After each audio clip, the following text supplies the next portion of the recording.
is Dr. Rachel Alicia Griffin. I am an associate professor of race and communication at the University of Utah. I think the easiest way to describe the work that I do is I am a critical cultural scholar, and the social institutions that I tangle with in the context of critical cultural research are sport, media, education, and the new project that I have coming down the pipeline is about the social institution of the US presidency. But today I am here at the University of South Florida to talk about our co-edited collection, Adventures in Shondaland, Identity, Politics, and the Power of Representation. This book is a labor of love that myself and Michaela D.E. Meyer at Christopher Newport University came up with. And the idea for the book itself, in 2015, Michaela and I got together and had a really long phone conversation about wanting to do an edited collection because we had been introduced years before by a dear friend, mentor, and colleague of ours who we acknowledge in the book, John Warren, and he thought that together Michaela and I could do really innovative critical cultural work. And so when we came together to have the conversation to come up with our proverbial unicorn, right, a unique, innovative, intellectually rigorous idea, at the time, Shonda Rhimes and Shondaland were all over the media landscape, whether it was social media landscape, primetime television landscape, lots of buzz about Shonda Rhimes and her particular shows. We say, Rhimes has been described as Disney's primetime savior, an indispensable creator, and an uber producer. It is common knowledge in the television industry, quote, that there are few sure bets in television unless you're talking about Shonda Rhimes. We were thinking about wanting to write a book that would be both accessible for undergraduate students in the classroom, but also useful in a heuristic context in terms of inspiring our colleagues, faculty to do research, graduate student research. And we decided to focus on Shondaland because at the time and still today, she is the most successful television showrunner in the history of television. And she identifies as Black and female in a mediated context that is hyper-populated by white men, in particular, at the intersections of race and gender.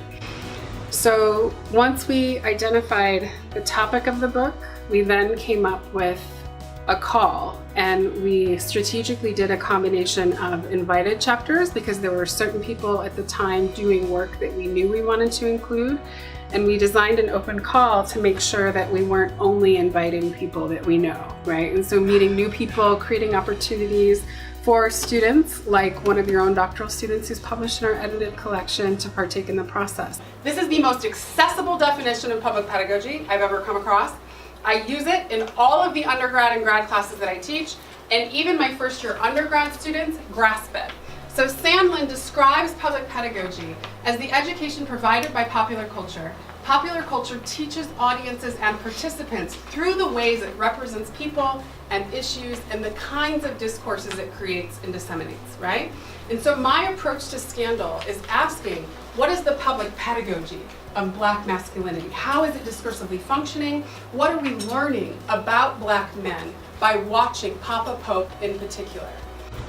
We ended up with an edited collection of 12 chapters, and each of them, I think, and granted I'm very biased, but each of them, both Michaela and I agree, offers a critique of media that's really relevant to this contemporary moment and the power that Shondaland and Shondaland Productions have, but also a timeless argument about the way that media works, the power of representation, the representational politics of identity. And so it's a combination of what's hot and popping right now in the media with long-standing arguments that are going to be significant for years to come. Those of you familiar with my work, I almost always grapple with the paradoxical complexity of hypermediated saturation.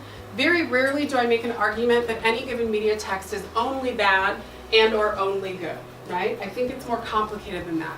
I do have moments, of course, where I encounter some kind of popular culture, and my initial thought, for example, the first time I watched the movie The Help, I was like, I hate this and it's only bad, right?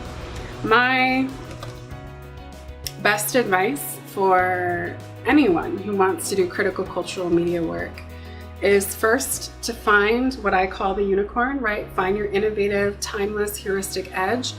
Find a reason to write your essay that will make your essay a key reading long after the show that you're writing about is no longer on, the film that you're focused on is no longer popular, the Twitter feed that you are highlighting is no longer active. How do we find our unicorn? Because to get media research published in this particular moment, in a hyper-media saturated society where everybody's got a lot to say about media, we have to find a unicorn.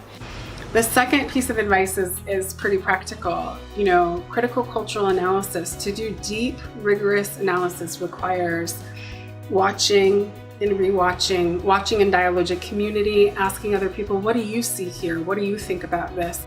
Something that I have figured out over the years that's key to pushing my analysis even further than I originally thought it could go is if there are key scenes or key characters or a key plot line that I really want to dissect, I watch it several times, of course, with the sound on, but also with the sound off, because that's when you can see different things. You can do a better job of tapping into things like the angle of a camera or a facial expression or a gaze shared between characters or how lighting impacts or how color impacts the nature of a scene. So it would be find your unicorn, watch repetitively and closely and in dialogue with other people, and last but not least, choose media text that you're deeply invested in, because by the time you finish a media-related project, you will have watched more or read more of that particular media text than perhaps what you ever would have imagined.